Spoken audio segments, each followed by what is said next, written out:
You are now listening to Vigilantes Radio, presented by the only one media group. This is the people's choice for quality interviews, celebrities, and special guests. Hosted by Demetrius Dini Reynolds. Call in to join the mix at 701-801-9813. For the complete archive of episodes, visit onlyonemediagroup.com and be sure to like us on Facebook at Vigilantes Radio. We welcome all. Enjoy the show.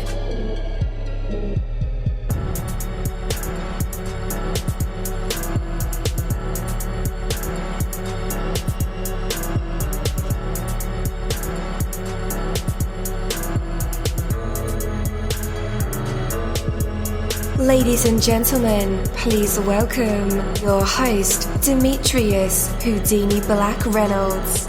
Enjoy the show. Yo, what is up, and welcome to another awesome episode of Vigilantes Radio. I'm your host, dini-mussolini, and we have a very special guest for tonight's episode. At this part, I would normally say so you want to stick around, but this is a pre-recorded show, and I can't wait to deliver this episode to your inbox. We'll have a lot of fun in this interview tonight, a lot of insights from my special guest, a lot of things to take home and sleep on, think about, and maybe even add to your life. That is what we're all about here at Vigilantes Radio. So, those things that you're trying to do usually never seem to get done. You can convince yourself that you're trying. You can announce to others that you're trying. You can put it on Facebook, Twitter, Snapchat, Instagram, or any of those other fine things like LinkedIn. Yet, only when you're actually doing will you get anything accomplished. What would happen if you eliminated trying from your vocabulary? I used to use this word a lot. My mom tell me to do something in school. I'm trying, Mom. Or, the coach said, hey, man, give it 110%. I'm trying, Coach. Or something with the word trying in it, But, for one thing, it would force you to be more specific, instead of saying, I'm trying to get the job finished, you would have to say specifically what you've done so far. If you didn't have trying to fall back on, perhaps you'd be more apt to go ahead and really get it done. And I don't know if you guys have worked in corporate America like I have, but when you're on an assignment or something that's due and your boss comes and say, what have you done? I'm trying to secure this account. Being more specific about what you've done actually would help the conversation. I call blah, blah, blah, and we negotiated blah, blah, blah. We have a meeting set up for blah, blah, blah. It's more proactive, don't you think? I would hire me if I was like that, right? But unfortunately, me and corporate America didn't get along. And they didn't see things my way. So we create our own business. But anyway, that's not what I'm trying to say here.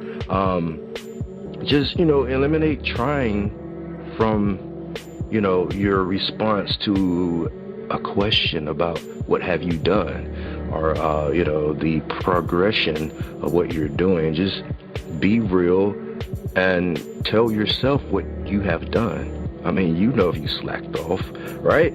And if you really got in there and busted your tail on, really getting the job done. So make a sincere effort, and making a sincere effort is great, but a vaguely focused trying is of little use. Take care that you're not trying too much and actually doing too little.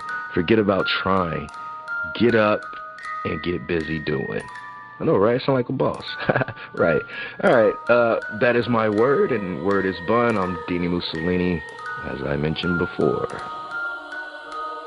You're live in the mix. Let's get this started.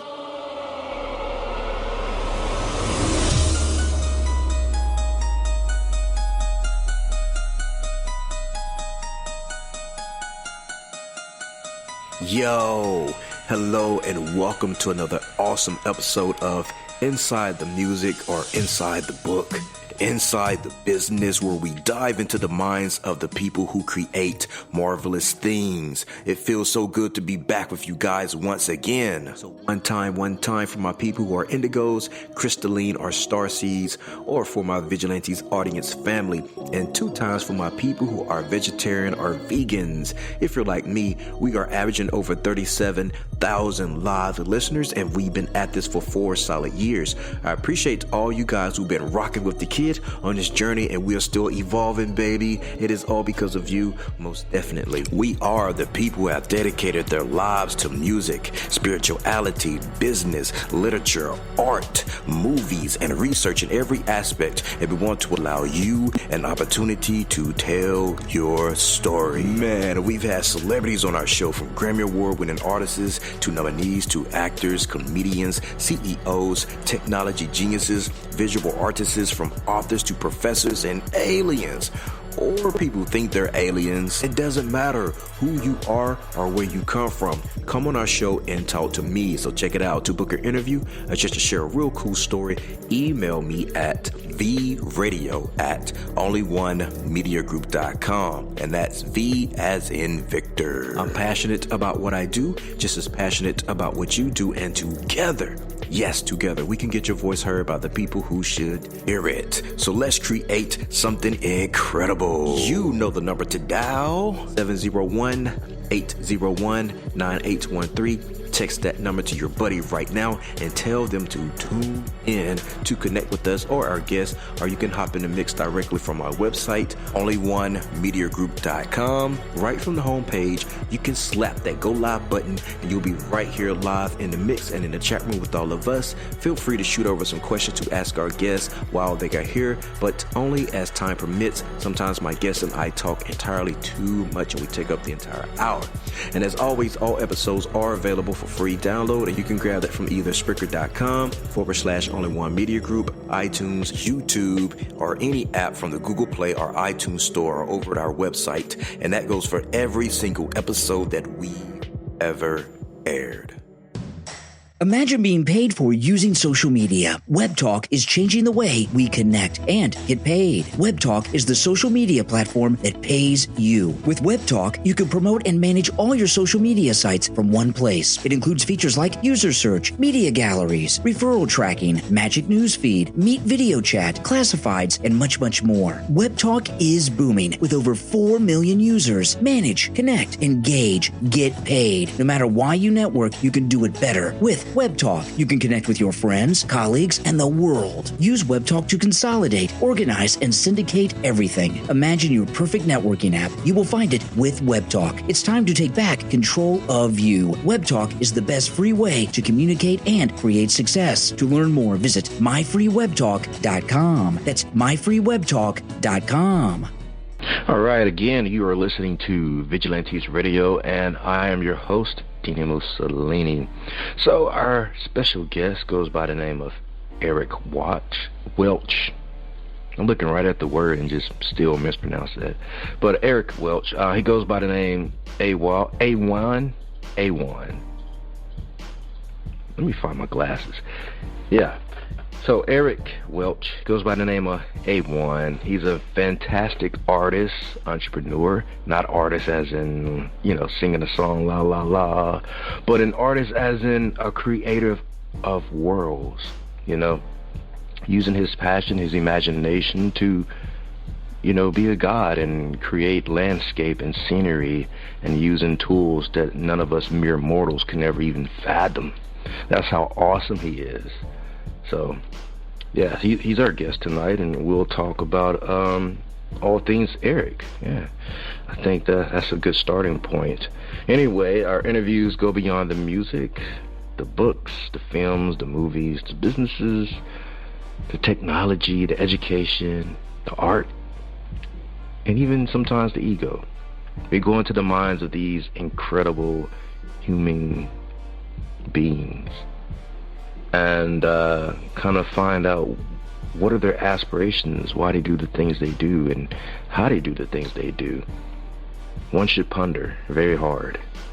So that is our job for all you pondering listeners out there. We yeah, we have the questions and they have the answers. Pretty simple. I like my job. Anyway, without any further ado and failed attempt at a monologue, here's our guest, Mr. Eric Welch. How's it going, awesome, man? I love that monologue. Good, bro. I appreciate that. I love the introduction. I love the whole monologue. Man, it was. I like the part about trying. You know, that's one thing I've been actually getting out of my vocabulary is the word trying, because I feel like, you know, it's like that word. You know, it goes back to that, like, people always saying, "Oh yeah, you chasing that money." You're like, no, I'm not chasing shit, because that means I'll never catch it. So I'm not trying, because if I try, it means I'm never going to obtain. So I'm doing my best now to, like, say, no, I am doing, you know. That's cool. But I love that, man. You killed it. I've been enjoying myself just sitting here listening to the opening. Thanks, man. Thank you very much. And doesn't it seem so hard when you're focusing on, like, changing your vocabulary, like even taking the word can't, saying like, oh, I can't do this, I can't do that, when really sometimes we can, especially when it comes to, like, making time. Oh, I don't have time for that.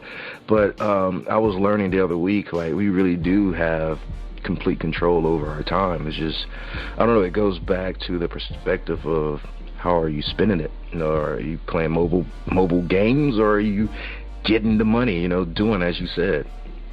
So, yeah, man, it's a learning journey. Yeah, it is. It's interesting, because that's something, man, being so, like, right, you know, I feel so sometimes overwhelmed lately, you know, with my companies, like, whether, you know, art is a business, so it's like, you know, as an artist, I just let me just create, really, that's all I really want to do, you know. But then, like you said when you were talking, you can be an artist and you can be the best creator, but if you can't get it out into the hands of the people, or into the eyes of the people, or the ears of the people, then you're never gonna seek, I guess, really reach that validation that you seek for as an artist, you know, or that respect. So it's like the balance of time has been my biggest thing lately, is like just figuring that out, you know. That's been a battle for me, bro. Just trying to figure out the balance. Yeah, I mean, I want to back up a little bit, but I want to start right there, because you said something interesting about, you know, having your work seen, getting it out there, which is sometimes virtually is the hard part. But if Eric, you know, Welch could have his way, what is the biggest platform that you would like to present your work on? Or the biggest piece of landscape that you wish that you could paint on? Oh, I was gonna say walls to me, man. Like walls, anything that's so, just like the biggest wall, which is like a canvas to me. But once I can, you know, as I continue to obtain different levels in, like, my career, and I learn different tricks of the trade as an artist, as an entrepreneur. But, you know, getting on a wall, I mean, like, a massive wall to me is not just like constant marketability, like, from, you know, a business standpoint, but to me it's freedom for the everyday passerby to not feel the pretentiousness that maybe some museums may carry, or they may not even have the opportunity, the funds, the time to do that. So, like, for them to just be walking either to work or driving to work, and then see a big, you know, piece that I have created, that's like, I mean, that's I don't even have a word for it. It's just, that's everything, you know. You know, it's free art for the people. Right. You know, that's you know. And there's a company, actually, it's funny, I was actually just on, you know, we are in a weird time right now, obviously, in this in this era right now with this pandemic. So there have been a lot of Zoom calls, Zoom chats, you know, just a lot of, like, getting to see your friends and family via, like, the internet, or just conversing like you and I are through the airwaves. But I just got off a really cool Zoom chat with Beautify Earth, and those guys, they kind of, like, that's one of their slogans, you know, just beautifying Earth. And that's kind of what I feel like art is in the community. Yeah.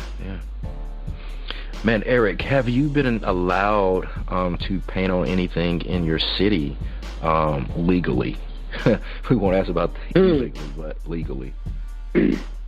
Los Angeles, outside. You know, it's funny. It's actually not legally outside. I haven't obtained a mural outside yet here. In Kentucky, I did a really cool barn in Kentucky, like a huge barn door in Kentucky. And I've done some, big pieces like walls, like big indoor walls for workplaces, or actually for a person's personal home. But yeah, man, I haven't actually. That's the next step. That's where I am right now. Like right now, with my confidence and my level of where I am with the spray can and the brushes, I'm like, yeah, now I'm actually submitting to projects to do that. I don't know, like you say, legally be able to get compensated and pay. And paint a big wall. Yeah, because I've noticed that's a trend in my town now. We haven't been that artsy. We have an art district where the entire part of that town is a different color. Buildings are pink and yellow and turquoise. The streets are painted or spray painted. There's all kind of things. And now it has migrated to our business area downtown, where they're letting artists come in and paint buildings or the side of walls. They did a mural to Big Crit when his album came out. Crit was here. Oh yeah, I love Big Crit. Country shit. Country shit. Yeah, because he's from my town, so whenever he's celebrated or drops a project, they do something for him, and that was the latest project, a big mural to him. So I was wondering, they're offering all these kind of, gigs to artists coming in our city and painting these things. I was just wondering, has that been, offered to you? Is that what you're actively pursuing? But you just said you were. Do you have to have a license to do that type of thing, or how does that work? No, as far as I know, I don't think you do. I just so and to be understanding of where I am in my art, not my artistic talents, but myself as an artist within this this industry and this world, especially living in Los Angeles. I haven't quite had too many people directly pursuing myself as of yet, but I have started to really look outside of the city of LA and to places like I say Kentucky. So I'm originally from Kentucky, and it's been one of my goals is when I go home to link up with a business owner, or even if it's a friend who has like I said, I actually knew the person who commissioned me to do a big barn. He has a huge barn on the side of the road. So I did a really cool piece on that. And that was really interesting too, because it was raining all week. I only had 4 hours probably to paint. That was actually even good to paint on. So I was able to, knock something pretty, I thought was really cool out, but within the time frame, it was unbelievable.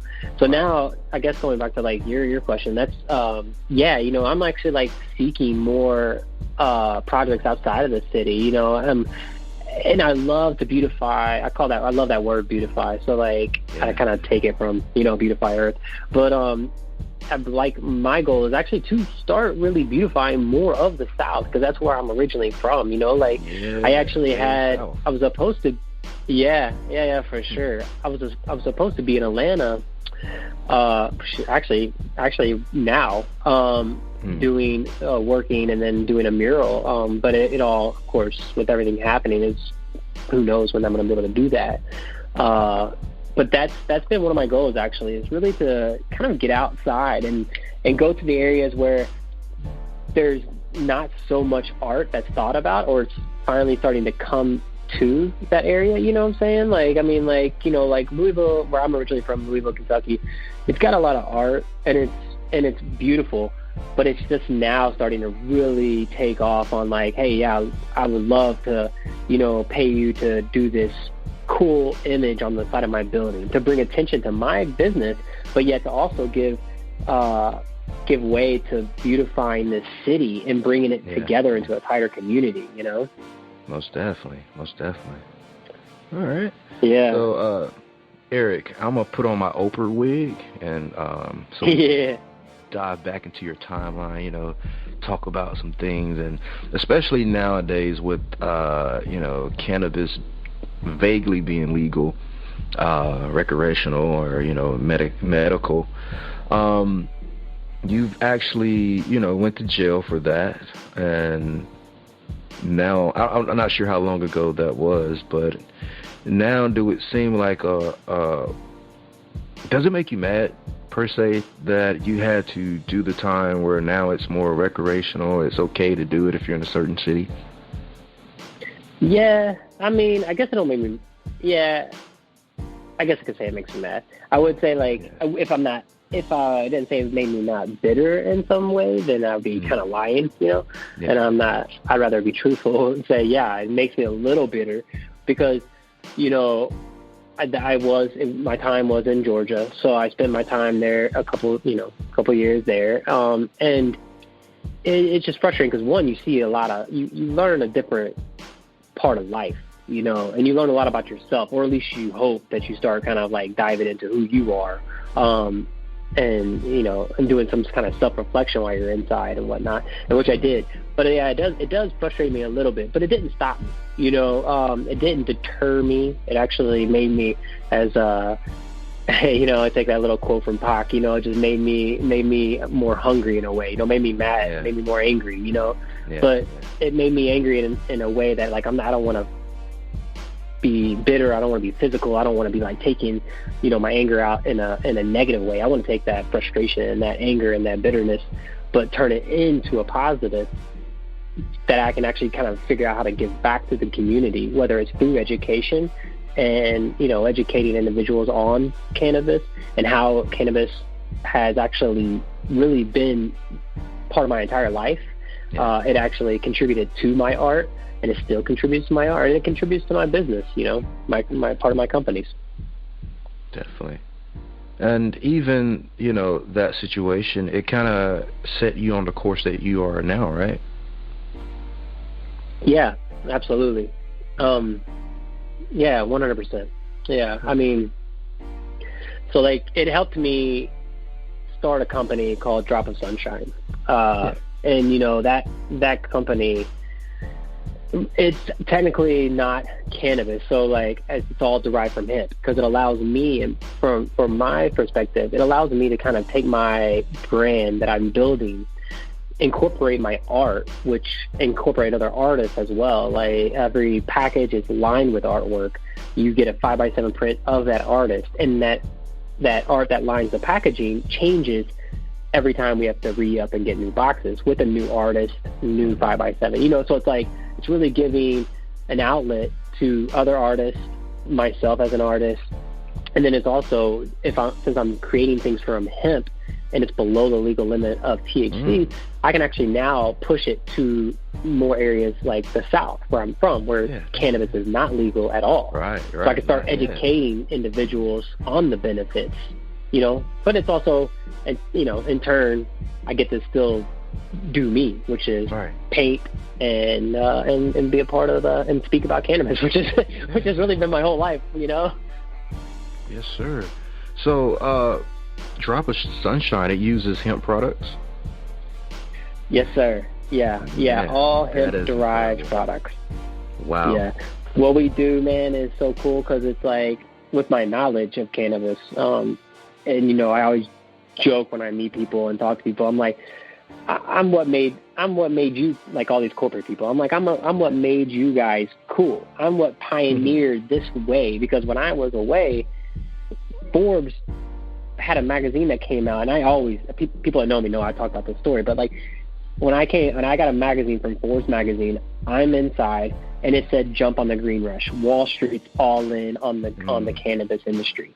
I'm sitting here like, when you talk about bitterness, you're like, wait, I'm 25 years old. I was good at what I did, and yet I was, this is how I was reprimanded and whatever. But, so like, with my knowledge of that, I've been able to kind of, I had that mindset. I was like, as an artist, and I manipulate the paint and I manipulate colors, and I started, I was painting homes. That's how I was before. I was painting houses, and I was, doing the art on canvas, and then started moving to walls.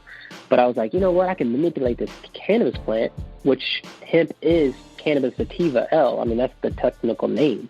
So I was like, I can manipulate this hemp plant the same way I can manipulate a cannabis plant, and I can give them a full spectrum medicinal product, but with no THC. And so that's kind of how it all started. And it's just, I wanted to make sure I could figure out a way, to tie in my love and my passion with my main thing, which is art. Yeah. That's incredible, man. So yeah, let me take off my Oprah wig now. The wig helped me ask the difficult questions. For sure. No, I'll just mess. But no, I'm Oprah. Oh yeah, Oprah always gets, when she gets serious, she gets that little lean in. She's like, let me ask you this. She's like, oh. Yeah. She does.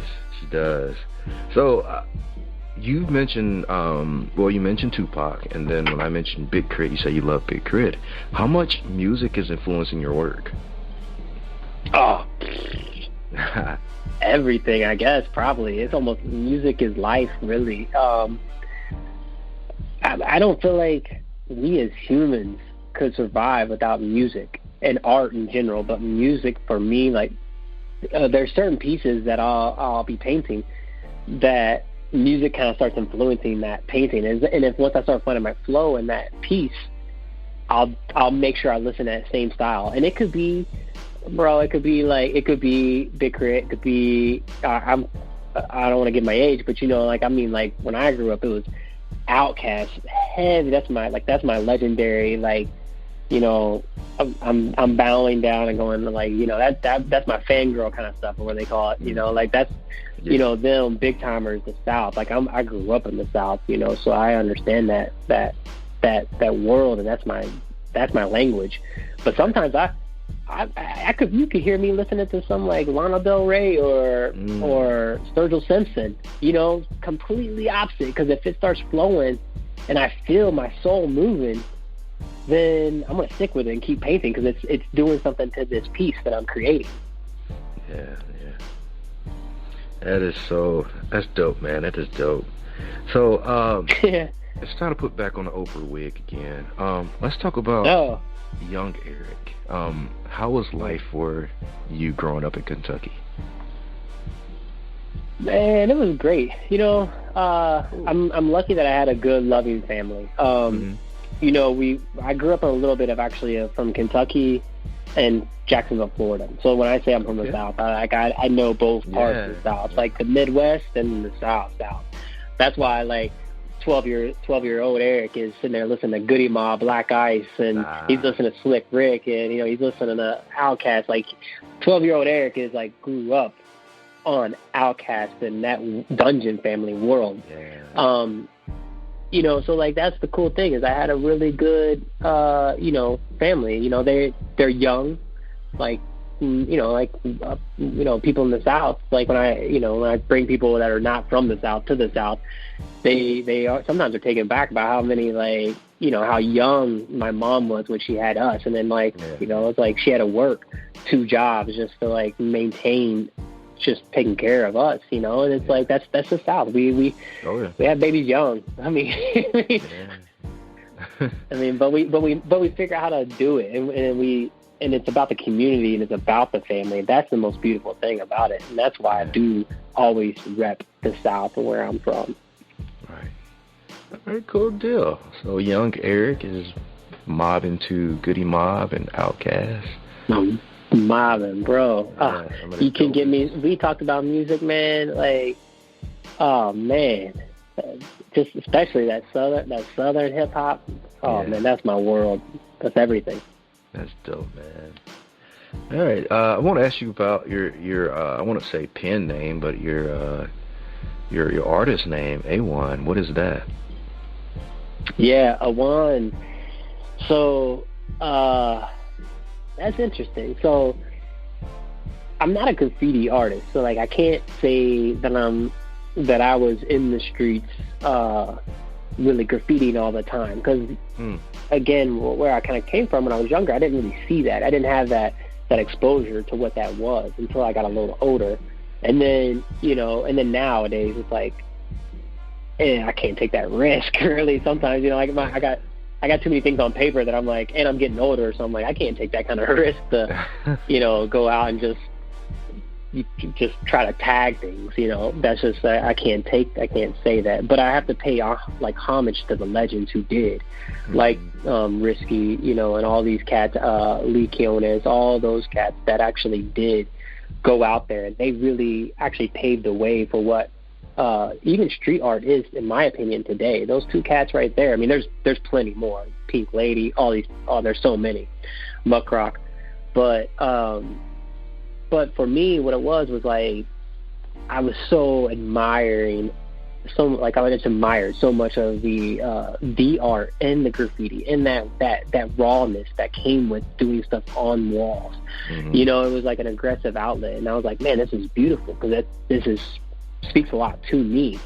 And I was kind of sitting on the couch one day as I was, I've been painting on canvas and whatnot, and I was like, man, I want an artist name. I want like a graffiti name. Even if I don't do graffiti, I will be doing, I'm doing walls and whatnot, and I want an artist name.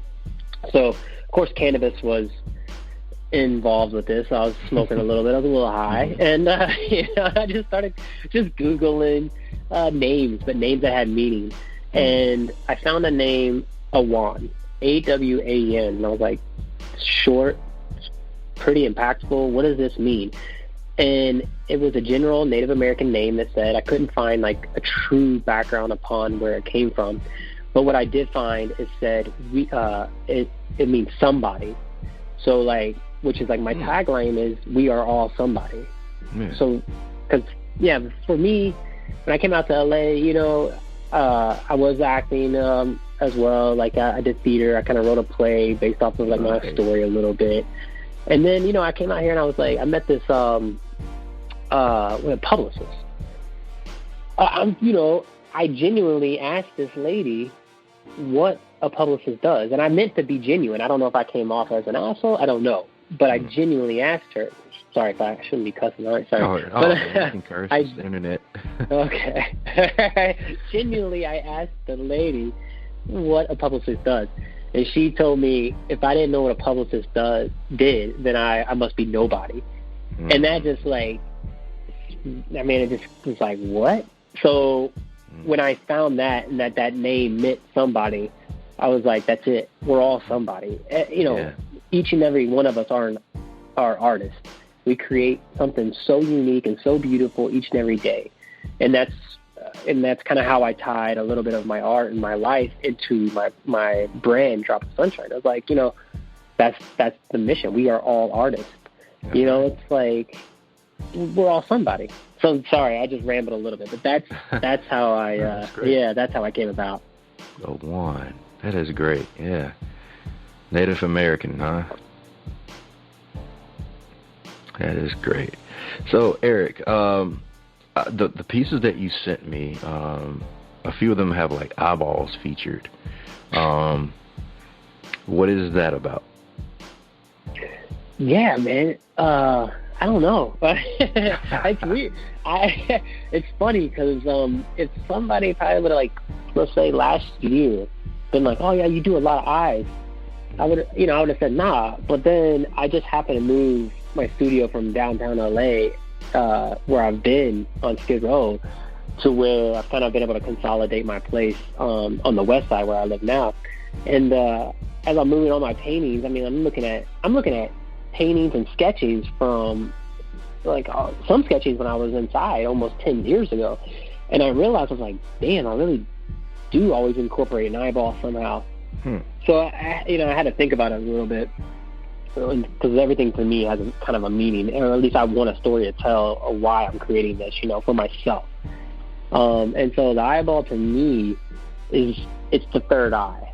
It's the third eye, and if you tap into that third eye, I'm a true believer. If you can tap into that, then you can release that superhero within, because you can start seeing different things. Oh yeah. That's a whole other conversation. Well, you're answering. Yeah. What'd you say? I'm sorry. I said your answer was better than my answer, what I came up with. I was going to like say you're naughty or something. Oh, yeah, damn, I don't know if that's pretty interesting, too, yeah. But it almost goes hand in hand, though, bro. Like you just said, we had a whole other conversation. Yeah, the eyeball is definitely one of those rabbit hole conversations. But I'm a firm believer of the third eye being awakened and, tap into your true self, your true identity. And, you're seeing things that normal people don't see. You're able to identify opportunities and even create dimensions and be a creator amongst a creator, which is what you are. You're definitely a creator. And your work is incredible, man. Like, I'm sitting here looking at pieces that you've done, and fantastic work. So let me ask you this, man. Like, who has been your inspiration, So it's cool because, so I kind of get a little sidetracked before I get to the answer, I guess. But it's cool because as I evolve, as Eric, as AWAN, as I evolve as a human and an artist, I start to have different influences, and I think that kind of goes for everybody, because there's always that saying, for me, I believe that if we don't grow and evolve, then we're just waiting to die. And that, because we got to kind of grow. But some of the major influences for me, kind of coming up as an artist and now, and really diving deep into the artistry, are going to be some modern people. Like I mentioned Risk. He's a graffiti artist. He's on, IG, Risk Rock. Mm-hmm. But Risk is phenomenal. We really totally different styles. But yet what I do really admire by him is his colors. That's where he's phenomenal. And then, another person, there's a couple other inspirations. Dali. Salvador Dali, like the guy, I love the surrealism. I love taking real things and then putting them into, completely different circumstances, and then taking that surrealist point of view, and I'm starting to find myself moving even deeper into that surrealism. Then you got somebody like I don't even really know his real name. I just know his Instagram name, Dulk, D-U-L-K. The guy is a beast. He's a surrealist artist. I mean, just phenomenal. And so like these cats are, Lee Quiones, another graffiti artist, but like legend. Like, these guys inspire me. Each one of them inspired me in a different way. Some not even similar to my style at all. But what each one brings is like something that I really love, and I want to continue to hone in my skill to kind of bring a little bit of what that one brings in, bring a little bit of that one brings in, and make it into my own. So then hopefully later on in the future, maybe now, whatever, somebody goes, AWAN or Eric, Welch, I love the way he did this, and this, That's where my inspiration kind of came from. And then telling stories. I would say telling stories. That's a big thing for me. So what stories are you telling? I see, so that's the cool thing about art and the way that I paint is like I don't like to give away too much of why I created something, because then if I do that, then I'm manipulating your interpretation, and I don't want to do that. I want you to be able to interpret it how you interpret it. Mm-hmm. It could be completely different from what I am, but yet you're feeling something. That's cool with me. As long as you feel something and you walk away from my painting, you could feel like it's a piece of shit. I mean, whatever, but like you at least felt something, at least made you feel, Yeah. But I want you to feel something and have your own point of view on it instead of me telling you what to feel. Because like that's a big thing for me when I go to like art shows or galleries or museums.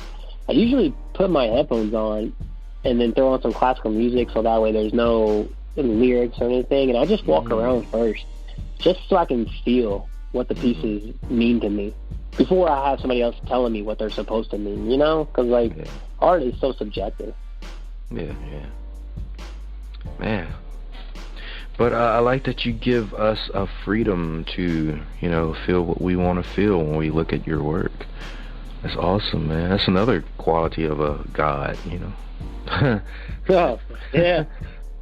Man, I guess I gotta give a shout out to to another person who's really been inspiring me, Jex, Jek. Again, that's just his Instagram name, but I've actually been watching that dude in the last I don't know how many years. Dude has just been just crushing it, and he's been another big inspiration for me as an artist. Totally different style. He's realist with the spray can, but very inspirational. So sorry, I had to give that shout out because I was like, oh man, I got to give that shout out to the homie. Yeah, it's welcome, man. It's welcomed. You remember Banksy? Oh yeah, Banksy for sure. Yeah, Banksy. Yeah. So, what was your whole thoughts when that whole phenomenon was going on? Oh, he's still a phenomenon, really. He's clever, man. He's a clever artist. He's very political, very clever. I got mad respect for that dude because he was able to build something and then create a beautiful team and then really be able to get his point across with the absurdity of some of these galleries and some of these people who invest in paintings, and then by doing so, he was also able to catapult his name. It was clever, just a clever man. That's, I guess, if it's one word, Banksy, clever. Yeah. All right, man. What's next after COVID-19 is over? Yeah. Where shall we go? Go to the beach. No. So I got a couple things coming up. I'm working actually, since we are on this, this whole, unfortunately, quarantine situation. I just started one of my first true series of paintings. So I've been learning, of course, like I said, we always are learning. So for me, I just kind of really decided to really do my first full series, which is a series of paintings of about 8 to 10 pieces that are all somewhat interconnected. And I'm about to finish up the first one right now, and that's what's coming up, because I feel like I might be prepping for a solo show next year, but that's definitely what is in the works. Right now, as far as in the studio, outside the studio, man, I'm gonna be in the desert, probably doing some spraying this week. Outside of the studio, spray painting. Who knows where I'll be, working on some walls, just doing some random throw up somewhere. Anywhere I can paint, I'm gonna be there. Man, that's awesome. Well, let our listeners know where they can connect with you and see more of your work. Yeah, absolutely. So you can always find me on Instagram, because that's the major platform that I use. And again, I'm becoming better, people. Okay, so give me a little bit. I'm getting better with the social media and learning to post. But at Instagram underneath Artist AWAN, and then you can find me on artistawan.com. And then you can also check out the company if you're looking for, obviously, some medicinal aspects, but with an artist flair, all organic ingredients and all that good jazz, at The Drop of Sunshine on Instagram or thedropofsunshine.com. Nice. All right, my listeners, when you get a chance to check out this episode, it'll be in your inboxes.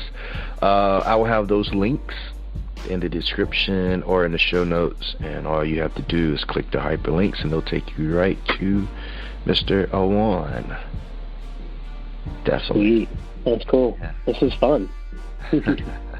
Most definitely, man. So thank you so much, man, for being my special guest tonight, being super incredible, super talented, and you're a great fun fella to speak with. I truly enjoyed you, man.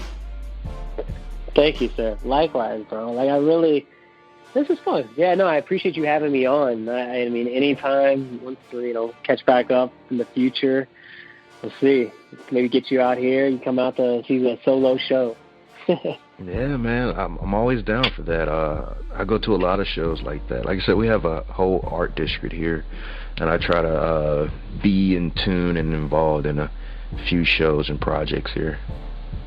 So. Yeah, well, yeah, you know how to get a hold of me. Let's get me to you. Let's get me out there. I would love to be able to do something like that. Like I say, bringing more love to the South. That seems like it's becoming more of my mission. Right, yeah. Bring it back home. Mm-hmm. Yeah. Yep. All right, well, Mr. Eric Welch, AWAN, it's been nice, man. Enjoy your evening, and tomorrow's a brand new day to conquer the world. Yes, sir. Likewise. All right, man. Yeah, stay blessed. You too. Thank you, brother. Thank you, my Vigilantes family, as always, for checking out my podcast over here at Vigilantes Radio. All episodes are available for free download, and you can grab that from either Spreaker.com/only1media group, iTunes, YouTube, any app that's on a Google Play or iTunes store, or our website, and that goes from every single episode that we've ever aired. If you'd like to request music or a particular guest or send something for me to play, email it to theradio@only1mediagroup.com.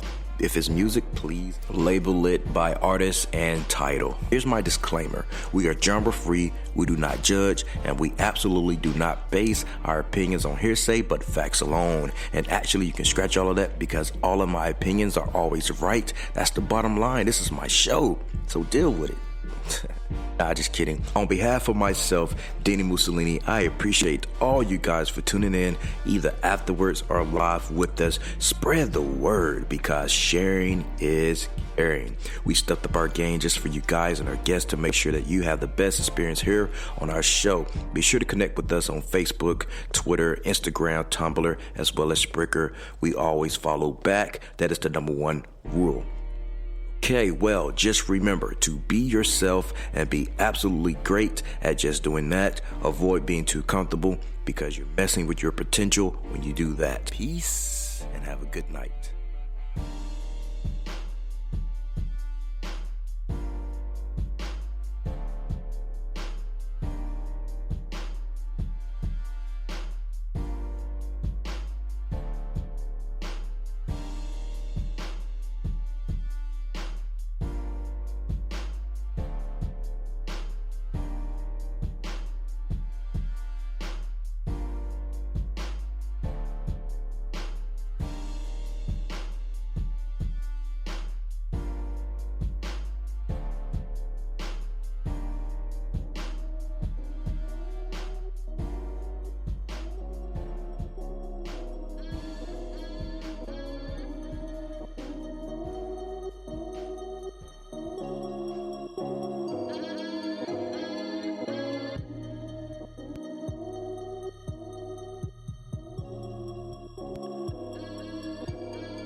You are now listening to Vigilantes Radio, the people's choice for quality interviews, art, music, and hot topics. Hosted by Demetrius Houdini Black Reynolds of the duo No Longer the Hero. All episodes of this podcast are available for free download at www.onlyonemediagroup.com. This is a 7th Sign Regime Rebirth Worldwide Syndicate exclusive.